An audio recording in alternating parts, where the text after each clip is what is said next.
This is MRN Out Loud on MRN.com, presented by Bloomin' Mondays at Outback Steakhouse. And also brought to you by Hercules Tires. Ride on our strength.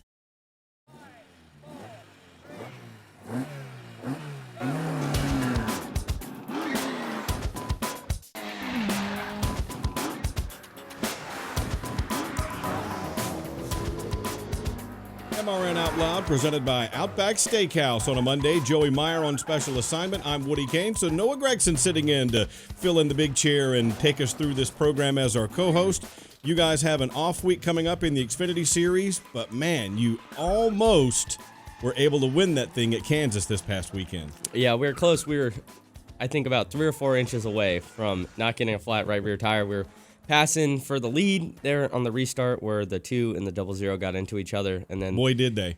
They came down the racetrack and kind of clipped me in the right rear just a little bit. I didn't think it was going to be hard enough to do anything. And every other time I hit the wall and the tire didn't go down. But that one time where they barely got me, Just the right rear tire was down. And we got a caution and had to come in, put a new right rear tire on. Got a lot of damage. But overall, it was a really good weekend for us.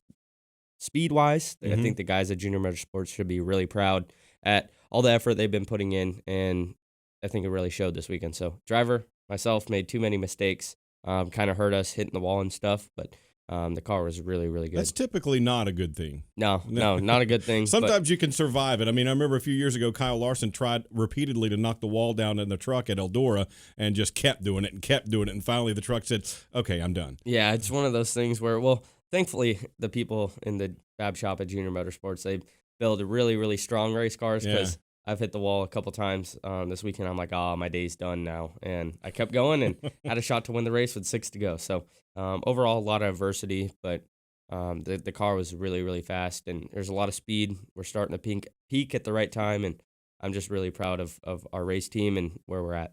Noah drives the number 9 Camaros for Junior Motorsports. As we said, we'll talk a little Xfinity racing later in the program, especially previewing Kansas. The Xfinity Series is off this weekend.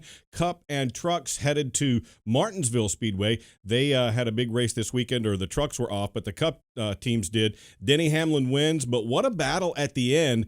How thrilling was it to see, okay, how many positions does Chase Elliott need? How many positions does Brad Keselowski need? Then we get a caution, and suddenly Joey Logano is in the mix, and you got a second overtime shootout with 3 guys going for 1 spot. It was great watching it on TV, seeing that last overtime, not knowing, man, is Brad going to get in, or is Joey going to get in? Is Chase going to get in? Who's going to get in? And Chase Elliott had a great restart there at the end.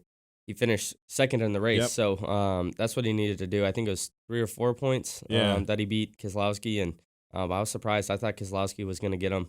On that replay, it just looked like he got bottled up on the restart and didn't have a good lane to go. A couple guys passed him, and just wrong place, wrong time, and I was really surprised. I was listening to the radio this morning, the morning drive on Sirius XM, and they were talking about just how good Keselowski was earlier there in the spring. He won the race, and then to come back and run 19th, it was a little bit shocking and surprising. But do you think that's a function of the new package in terms of what we learned the first time versus what guys see the second time? I mean, you guys have the same one that you've had for a couple of years now, but going back the second time with that package and guys are throwing different things at it? Yeah, definitely. I think you kind of saw the Hendrick guys.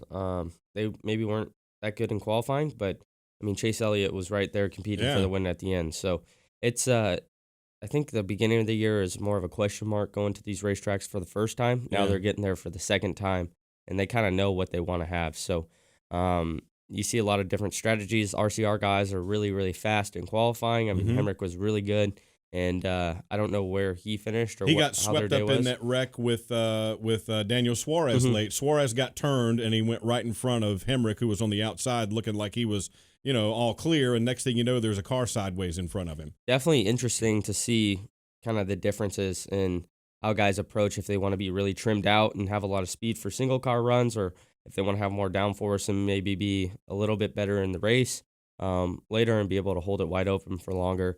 there's a lot of different ideas and strategies being put out there, and I think that's really cool to be able to see in NASCAR right now. It's fun to watch the guys try and figure it out for sure. Kevin Harvick did produce a top 10 finish. That means it is Bloomin' Monday. Head over to Outback Steakhouse. Tell him another top 10 for Harvick. Give me that free Bloomin' Onion. Great lunch specials going on right there as well right now. Denny Hamlin, however, won the race, and here's what he had to say afterward. Yeah, just really a dominant car the second half of the race. When we were able to take the lead from Martin there, I knew that he's obviously very strong, and once we got out front, I could really give what I felt like was the right information as far as what my car was doing to Chris, and then he made adjustments as the race went on, and so we got better. Held off a charge there from the 18. I felt like, when I needed to get a lap to keep my distance, I could go out there and get it, but didn't make unnecessary change risk of putting my car in bad spots. So I thought, the strength of us really was being able to move around the racetrack and run, close to the same lap time no matter what lane we were in, and that kind of allowed me to get through traffic the way we did, and then obviously hold those guys off at the end. Remember back at the first of the year and all the talk was, Denny Hamlin is on the hot seat. Now he's got 5 wins. He's moving on to the next round. Winning kind of cures everything, doesn't it? Definitely. He's been on a streak here, and it was, I don't know, this is his career year. I mean, he's got a lot of pressure, I think, going into this year, and they've been on fire here lately. I think having his crew chief come over, he's got a new crew chief this year. So they've been on a roll right now, so it's cool to see his success. He's really making it happen for sure. All right, we got to take a break here on MRN Out Loud. Noah Gragson is with us from Junior Motorsports. They are off this weekend, back in action at Texas in 2 weeks. But after this, we'll talk a little Xfinity Series racing. They had a big race at Kansas Speedway over the weekend as well. Stay with us. Here's your chance to win a set of your very own Hercules tires. Go to HerculesTires.com/MRN. Simply register, and each month we'll give away 1 set of tires. Hercules Tires has the value, selection, and industry-leading mileage coverage to get you wherever you need to go, no matter where the road takes you. Register now for your chance to win a set of Hercules tires at HerculesTires.com/MRN. Hercules Tires. Ride on our street. G'day, America. It's the moment you've all been waiting for. That's right, Outback Delivery is here. Now you can enjoy all your Outback favourites anywhere. Our signature centre-cut sirloin at home. It's here. Or game day party platters with Kookaburra wings that'll have both teams cheering. It's here. Or steak and lobster for a date night at home. It's here. Head over to Outback.com and place your orders because Outback Delivery is here. Outback Steakhouse. Aussie rules. Delivery availability varies. Delivery charge may apply. It wasn't just built to be a museum. It was built to be a shrine to the history, heritage, and future of the sport we love. Visit the NASCAR Hall of Fame and see how Petty, Earnhardt, and hundreds of other NASCAR legends became heroes. Watch their most electrifying moments, experience realistic racing simulators, and much more. Plan a trip to the NASCAR Hall of Fame in Charlotte. Tickets at NASCARHall.com. NASCAR Hall of Fame. This is our sport. This is our house. I've been a winner in a lot of different series, even outside of NASCAR, through NASCAR. This is the biggest one I've ever had, man. This is huge, and I think it even makes it better that we've struggled so much to get to this point. We've had a lot of just junk luck, really, that's put us out of a lot of these races. I was watching Bell the most before, a lot of stuff happened to them. Just about every restart, he would run that bottom for 5 or so laps, and then you could really tell that it was going away, and guys were having to start to move up. So having the little laps that we did there at the end, I think Chris Lambert, our spots for Hamlin on Sundays, did an amazing job kind of helping me there, stay calm, and make sure I just run the bottom line and not get too crazy on the top and knock the wall down like some guys did today too. So I think that was the key to today. The last corner, I kind of looked up in the mirror and saw the lead we had, and so I didn't push the car or anything there. But like I said, it cleaned up at the end for us. It all came into play, and that's what you got to do at one of these.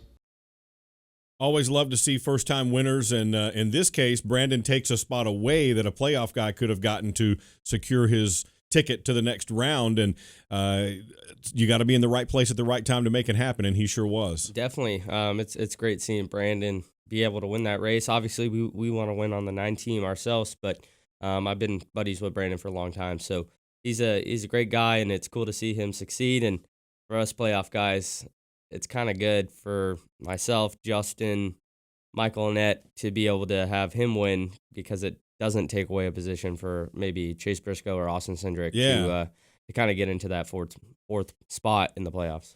As we look back at that race at Kansas, it seemed like there was the big 3 as usual, were right up there, but shuffling it around and a lot of thumping and bumping along the way, as Brandon talked about there. Some guys were pounding the walls along the way, and it was just a crazy weekend all the way around. I mean, you had 2 haulers wreck or catch on fire trying to get there, all kinds of craziness in qualifying, a completely unexpected front row on the Cup side, and you guys wound up having a fight after the race with a couple of the guys. I mean, it was just a weird weekend. It was a very, very weird weekend. You would have thought the full moon was out. Yeah. Because there's so many things that were going kind of weird. Just, with the haulers, and then the fight was pretty cool. Yeah, it was. I wish the crew guys wouldn't have got into it, because I wanted to see what was going to happen. But let's take a look. Here we go. So they walk up to each other, and I'm thinking at this point they might just kind of jaw at each other a little bit. And then here they go. All the other guys come in. I mean, I'm thinking this thing might not have escalated so much had all the other guys not piled in. I agree. I like it, though. That's what we need in NASCAR. A little drama, and I mean, typically you don't see NASCAR fine guys for something like this. You see it when they use their cars to do something, but in situations like this, you don't typically see them penalize or fine guys. Yeah, it's I feel like it just needs to be settled with the 2 guys. I mean, they were cool after the race, talking to each other in the garage, but both of them said that afterwards. Yeah, I mean, I don't know. After things settle down, tempers get heated when you're racing for a championship and in the playoffs and everything. And I don't think either of them were really happy with the result of the race, and they felt like they probably both could have won the race and took each other out. But hey, that's part of it. You mentioned that you feel like you guys are peaking at the right time, and it seems like your finishes have been getting better. Where you're running during the stages have been getting better. You and your teammate Justin Allgaier are running very well. 8 guys left. I think you're 7th in the standings right now. 2 races left to get it done. Tell me about where this team has evolved from where you were at the beginning of the season to where you are now. I think we're a completely different race team, and really it starts with the leadership of my crew chief, Dave Ellens. He's done a great job just kind of bringing all of us together on the team, building our team chemistry up. I've learned so much throughout this year. I'm a completely different driver than I was at Daytona and Atlanta, Vegas, at the very beginning of the year. And so just growing as a driver, as a person, as a leader on this race team, I'm very thankful to be a part of it, because Dave Ellens, he knows how to build champions. And I'm really excited for these next couple of races coming up, because I feel like we're going to have a shot to win them. Do you think that teamwork and that camaraderie is kind of underestimated in motorsports compared to other sports? Because in football, everybody looks at the quarterback, kind of like the driver, and the crew chief being the coach situation. But the other guys, you don't hear or see a lot about unless there's like a mistake on pit road or something like that. Do you feel like it's underrated in motorsports? Definitely. I feel like you have to be together as a team, and it's really hard to build a team up, and it's very easy to destroy a team's focus and confidence. So being the driver, I need to be the one who's a leader. When times are going bad, I need to be the positive one. It's really easy to be positive when things are going good, but just like tearing your team down, you can also tear it apart when things are going bad. So just that's one thing. I've been reading a book here lately called 25 Ways to Win with People, and that's kind of helped me just kind of learn how to focus in maybe the harder times, and how to keep positive, keep just everybody's energy up. And right now it's really jiving for us, and I feel really confident with our team. You mentioned that when we talked at Richmond before the playoffs started, that you had been getting some books recommended to you and that type of stuff. How did you get into that, and how has that helped you overall this season? Well, I hate reading. I do not like reading. But, you're a look at the pictures guy? Yeah, I'm a picture guy, a magazine guy. So Instagram, big Instagram guy. Just look at the pictures. But Josh Wise, he's my trainer. Former driver. Yeah, that's actually where I was before this morning. I was working out with him, and he is very into like the psychology, like mental side of the sport and everything. So we really focus on that and just try and do stuff like that. He gives us books to read and just tells us kind of quotes and things to think about sometimes on just how to be overall, not even a better race car driver and better teammate, but just a better person in general. So I think it's really working. I'm enjoying it. I love reading the book. That's probably the first book where I'm like, man, I would read this again when I get done with it. I'm only a couple chapters in, and I started reading it at Indy, so probably a month or two ago. But I don't know. I like it. It's more than I've read in my entire life, so it's good. Well, how skeptical were you about this in the beginning when he goes, here, read this, and you went, and then you see how it works now? How has that changed for you? Well, it was in my backpack for, say, a solid 5 or 6 weeks before I really pulled it out and just it kept kind of speaking to you from in there, didn't it? Yeah, and I'm like, man, maybe like things aren't going very good right now. I think Dave was pretty frustrated with me after practice at Indy, and we had a long heart-to-heart for about 45 minutes to an hour in the hotel lobby after practice in Indy. And then I'm like, man, I gotta do something to change. So I went up to the hotel room. I read like the first 2 or 3 chapters of the book, and I'm like, oh, that's pretty cool. So I came back focused the next day, positive, and we ran like third and had a really good race car. So I was really happy with where I've been kind of since then, and I still have a long way to go and grow as a person. We all do. But it's getting better, improving, so baby steps. Were you surprised at how much difference the mental side makes other than just a really fast car or really good skill behind the wheel? Yeah, you definitely have to be mentally prepared and focused. And with NASCAR, I mean, it's kind of like golf where you line up on that final restart and overtime, whatever you want to call it, the situation being, and it's kind of like a golf swing. You're standing there and you're like, oh, I don't want to mess up. What if I swing too hard and then shank the ball? That's kind of how it is in NASCAR. Is you always got to be thinking, but it's kind of transitioning that thinking of what's going to happen to how am I going to execute this out right, and the results will come after that. Like visualize it. Yeah, exactly. So during the cautions, I spent a lot of time just sitting there thinking, playing out different scenarios. Hey, if I go high, this is going to happen. If I go low, this is going to happen. What I think the guy in front of me is going to do. If I have somebody in front of me, and just run all those different scenarios through my head. It's a lot of mental aspects, and going into the race too. I mean, you just get done qualifying. You think your car is going to be this way, so you're just trying to visualize every single move you think you're going to make out there before the race even happens. So a lot of it's mental, and you got to be prepared, but you also have to be positive within it. So I don't know. It's a tough sport. There's a lot of mental to it, and there's a lot more lows than there are highs. So I don't know. It's a struggle, but I'm trying to do a good job with it. Get yourself right at the right time, and it seems to be paying off for you. We got to take another break here on MRN Out Loud. Noah Gragson is with us from Junior Motorsports, driving the number 9 Camaros. We'll talk a little truck racing after this as they get set to head to Martinsville, where Noah is a former winner. G'day, America. It's the moment you've all been waiting for. That's right, Outback Delivery is here.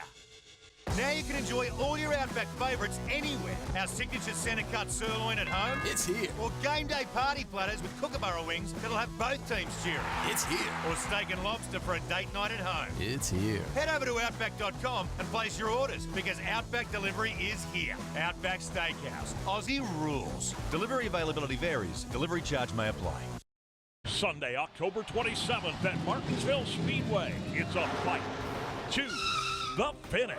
The first Data 500 returns to Martinsville, part of the Monster Energy NASCAR Cup Series playoffs.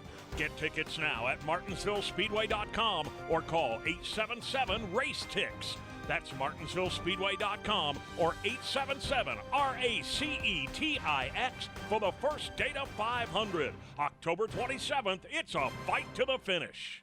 Hey guys, it's Dylan Welch. He's Tyler Burnett. We're the co-hosts of the Rip the Fence podcast. If you like traditional non-wing dirt track racing, we've got the podcast for you. Shane Meal trying to drive away. I can't do everything, but I could do anything and everything I wanted before I got injured. So Just like many of the great podcasts going, we invite racers in to talk, and they tell us their life story. And it's how I feel that matters. It's the Rip the Fence podcast, available on MRN.com and your favorite podcast app.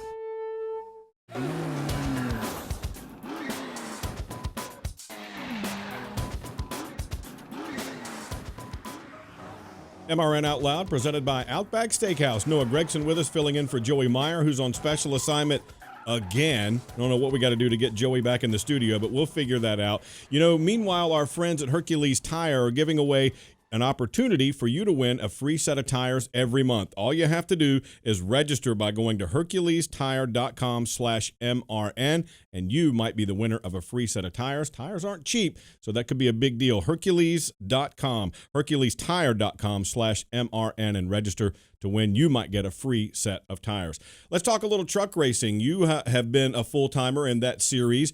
A wild one that they had at Kansas as well, and it looked like, or not Kansas, before that at Talladega, looked like Ross Chastain was moving up. He's leading and tries to go and throw the block. It doesn't work out for him. Now he suddenly finds himself on the outside looking in as we get set to go to Martinsville. Yeah, it's going to be interesting. He was really, really fast there earlier in the spring time, so I actually went up to Martinsville and watched that race, and I don't know. There's a lot of good race car drivers in the field for the Truck Series. So it's going to be a nail biter. Yeah, so 2 get eliminated after Phoenix. I don't know what to expect. It's going to be a wild one. I'm going to try and get up there and watch the race, but I don't know. We'll see.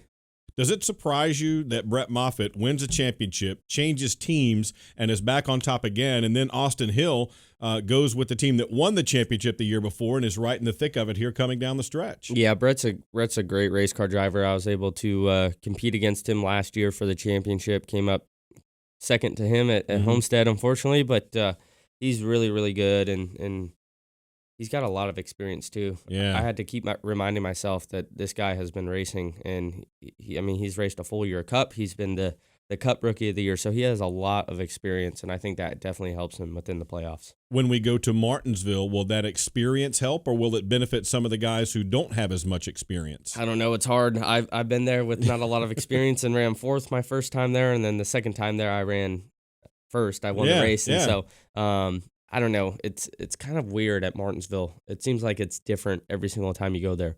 That tire, how it lays down the rubber is different, and some guys are really, really good, and some guys are not very good. But the one guy you can always, always, always count on at Martinsville is Johnny Sauter. So always good I think he's going to be in the mix of things up there, and you can't count him out up there. What a weird situation ThorSport had where I think 3 of their trucks had a failure of the Ilmore engine, and then Matt Crafton did as well, but he had enough points where it didn't knock him out of the playoffs. When you get in that situation and you're no longer in, just like we saw with Brandon Jones earlier, you really still want to get that victory. Screw those playoff guys. You want to win for your team, your sponsors, and all your guys. That's right. There's no freebies in NASCAR. Everybody wants to win every single chance they get, and I like the fight out of Brandon this week, and it definitely sucks seeing what happened to those ThorSport guys with the spec motor. It's just out of their control. It's unusual, you know. I mean, 3 motors with the same problems at the same time. On the same team. Yeah. It's interesting. It's very weird, and I hate that didn't go their way, but it's racing. We got next year, and hopefully they can come back better and stronger. When you talk to guys about Martinsville, most of the racers came up on short track, Saturday night, all that type of thing.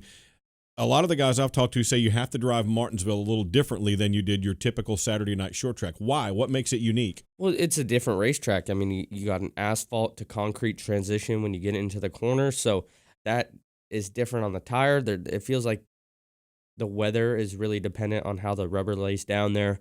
It might lay down a lot, and you get really tight.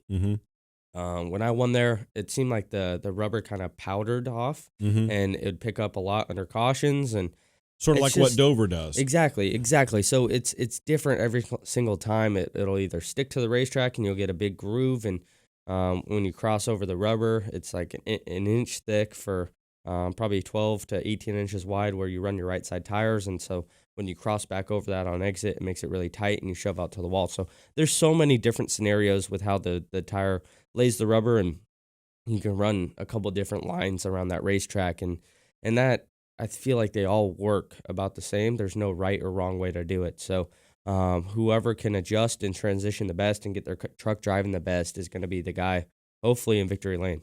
Is that track very temperature sensitive or not so much? Definitely, 100%. I think with the concrete. I think a lot of those tracks, the concrete tracks, they're very. I don't know why, because it's a lighter color. You would think it wouldn't, you know. be. Yeah. So you think that the dark pavement, like a Charlotte, that's a very, very dark asphalt. That changes a lot, but for whatever reason, the concrete changes a lot, like at Dover and at Martinsville. So I think they're two kind of completely different races, the spring to the fall, just because of the temperature, and it's a lot colder going to be this weekend than it was earlier in the year. So we'll see how it goes. I'm glad we're done with the 90-degree stuff for a while. It's not supposed to be 90 degrees in October. Done. I'm glad. Hopefully we can get some fall in there. Yeah. It doesn't go straight into winter, because I just want it to be sweatshirt weather, not a little snowboard transition jacket. would be nice. Yeah. So.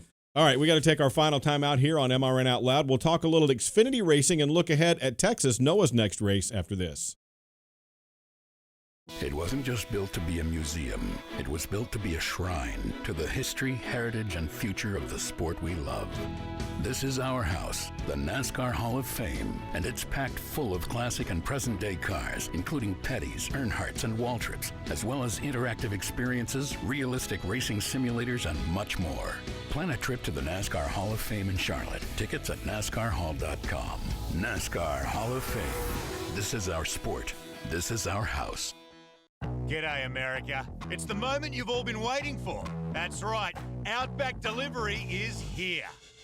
Now you can enjoy all your Outback favourites anywhere. Our signature centre cut sirloin at home. It's here. Or game day party platters with kookaburra wings that'll have both teams cheering. It's here. Or steak and lobster for a date night at home. It's here. Head over to Outback.com and place your orders, because Outback Delivery is here. Outback Steakhouse. Aussie rules. Delivery availability varies. Delivery charge may apply. For 5 decades, the Motor Racing Network has been the voice of NASCAR.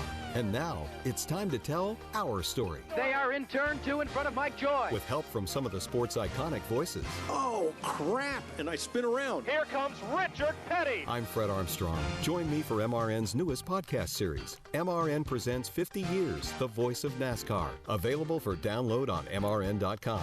And wherever you listen to your favorite podcasts. Honestly, I think the Round 8 is really good for us. It's probably our best group of tracks.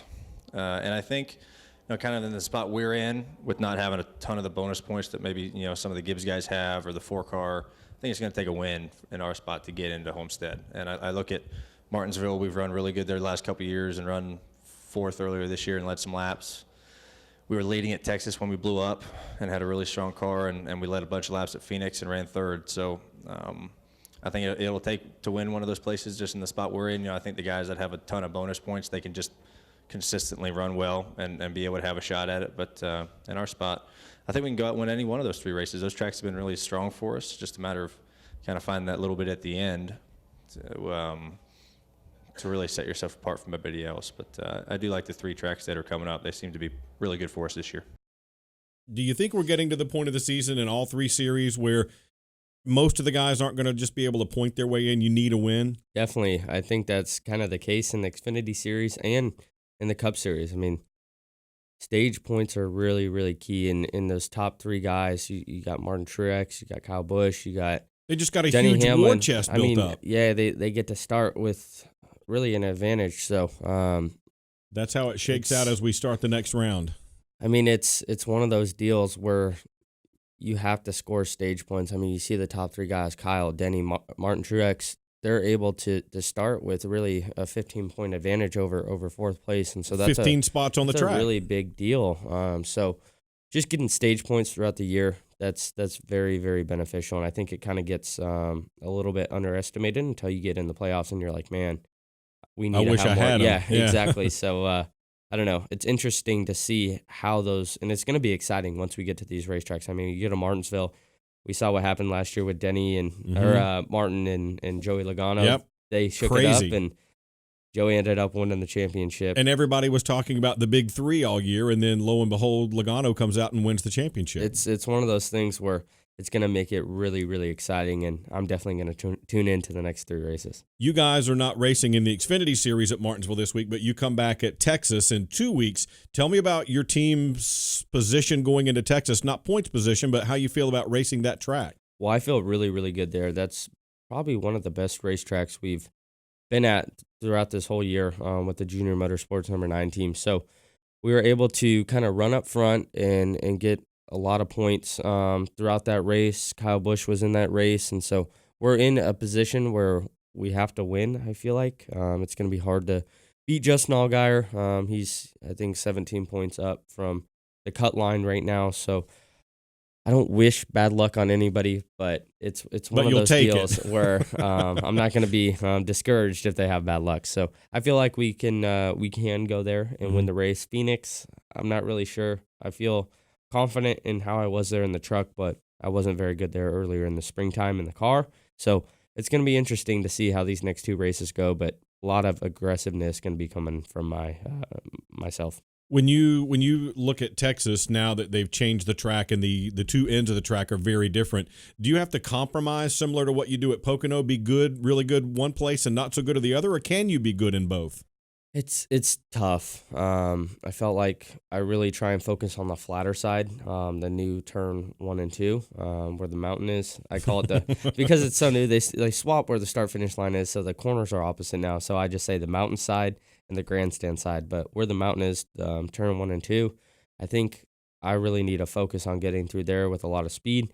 And then when I get over to turns 3 and 4, it just feels different now. Mm-hmm. It's the same racetrack, but with the start-finish line coming up off of turn 4, it's almost like you try and hustle it a little too hard through that corner, and I don't know. It just feels like a different racetrack when we go there. So it's gonna be challenging, but it's gonna be exciting for sure. These last 2 races or next 2 tracks for you guys, are they very temperature sensitive for you, or you're expecting pretty much what you faced the first time you went? It should be pretty much the same.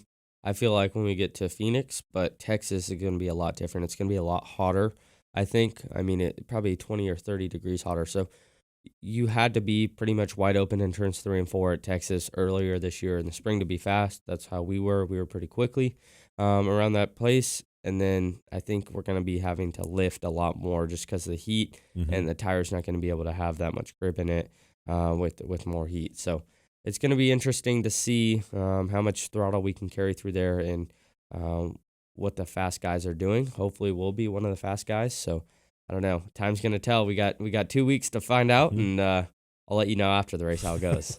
All right. Thanks for your time, Noah. We appreciate you joining us. Thank you.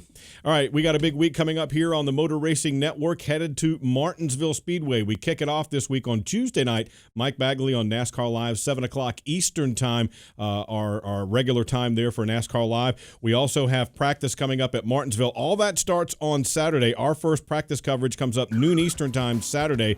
Practice for the first date of 500 at Martinsville. Second practice as well on Saturday. Then we have qualifying on Saturday as well. The Truck Series runs on Saturday at 1 o'clock Eastern time. Make sure you're here with us for that. And then Sunday, the main event, the first date of 500, 2 o'clock Eastern time. Kim Kuhn and I will have the pre-race show for you. Make sure you're with us. I'm Woody Kane. That's Noah Gragson. Joey Meier on special assignment. We'll see you right back here next week for another edition of MRN Out Loud.